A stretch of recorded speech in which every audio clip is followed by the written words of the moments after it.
Hello everybody, how are you? So I wanted to talk today, I'm not actually going to do a book review, I'm actually going to talk about my own book, Darkness.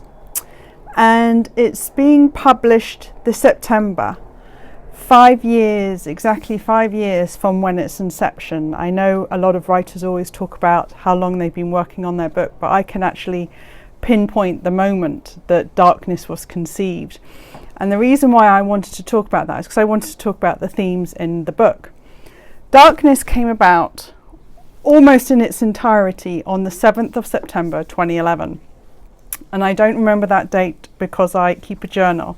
I remember this because Darkness was conceived in the aftermath of the Nadine Dorries abortion amendment bill that you guys might remember back in 2011. And this was a proposed amendment that Nadine Dorries submitted to Parliament, where she wanted abortion providers to be stripped of the ability to counsel women in pregnancy terminations.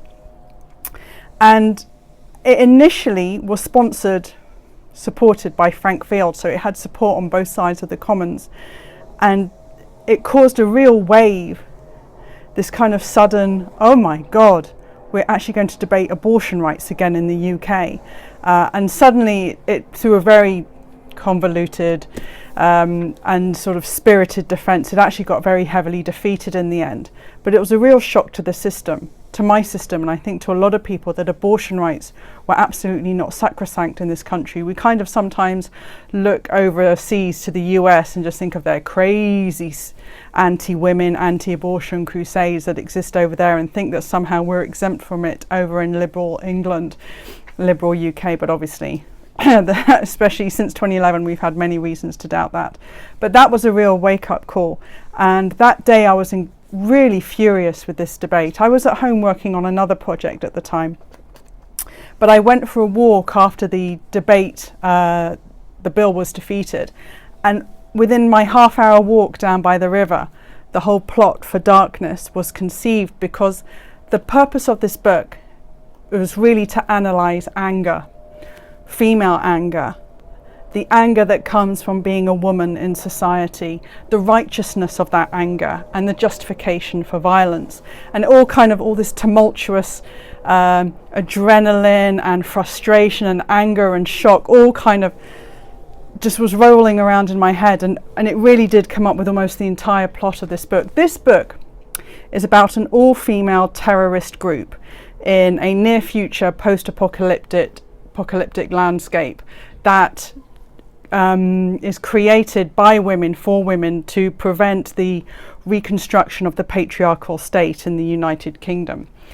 And I wanted to pick a post-apocalyptic landscape because anyone who even thinks about dystopian fiction, or let alone reads it, would understand the value that the female womb suddenly gets in a post-apocalyptic scenario. Because obviously when population rates are low, the need to secure ongoing creation of life on a very high level means that women's rights go out the window, and that actually what few rights we even have now for bodily autonomy are completely gone in a dystopian scenario, and women sometimes become incubators, slaves to the fact that they have wombs.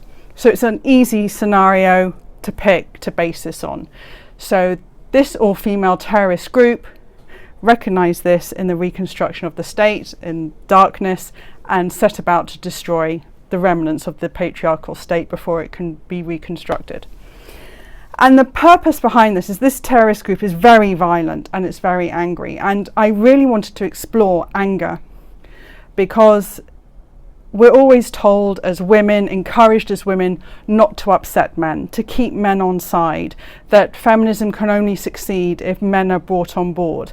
And indeed, even in our interactions with men, we're always sort of encouraged to downplay the drum beating scenario and all those sort of aspersions that come our way, that somehow we've got to water down our anger. That it's not okay to be angry, that it's not okay to be a misandrist, that it's not okay to really hate men. And I just thought that's extraordinary, particularly in the wake of this debate that really obviously crystallized it, is as a woman, every minute of every day you're in a fight, and it's really hard work, and that anger you have is justified. That desire for fire with fire is understandable. Misandry is a completely understandable reaction to being a woman in today's society. Those were really the themes that I was really thinking about as I wrote Darkness. That it's okay to be angry, that it's understandable to have this rage, to want to meet fire with fire. And that's really where Darkness was born. It is a really pedal to the metal book. It's not for everyone. I always find it interesting when you go and sort of have talks with literary agents, and they always say, oh, don't say in your proposal that your mum loved your book. My mum does not love this book. It's a very violent, angry book, and I was really interested in sort of removing gender and having this sort of exploratory scenario where women behave like men do in war. So the Abu Ghraib scenarios, the tortures, the violence, to have that directed back at men, but from women.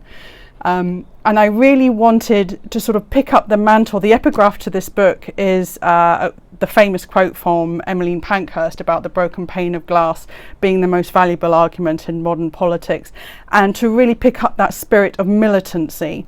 And that's really what Darkness was born from.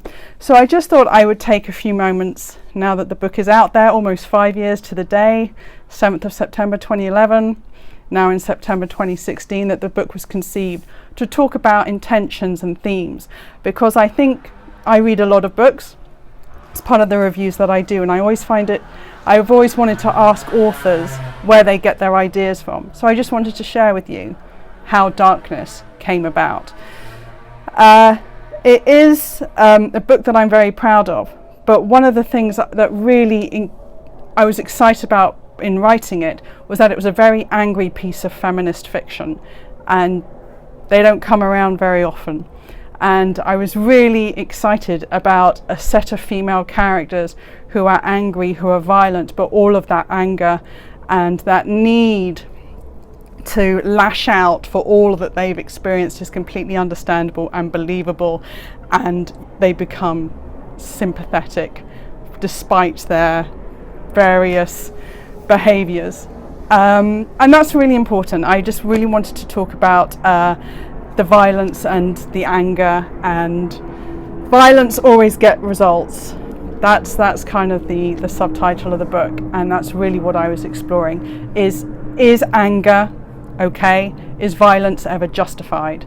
And that's really what I wanted to explore in Darkness. So I just thought I'd share that with you in a little vlog. But yes, so Darkness by me. I do hope you want to read it and enjoy it, but it's particularly for those who really want to explore fire with fire, misandry, righteous anger, and the justification of violence.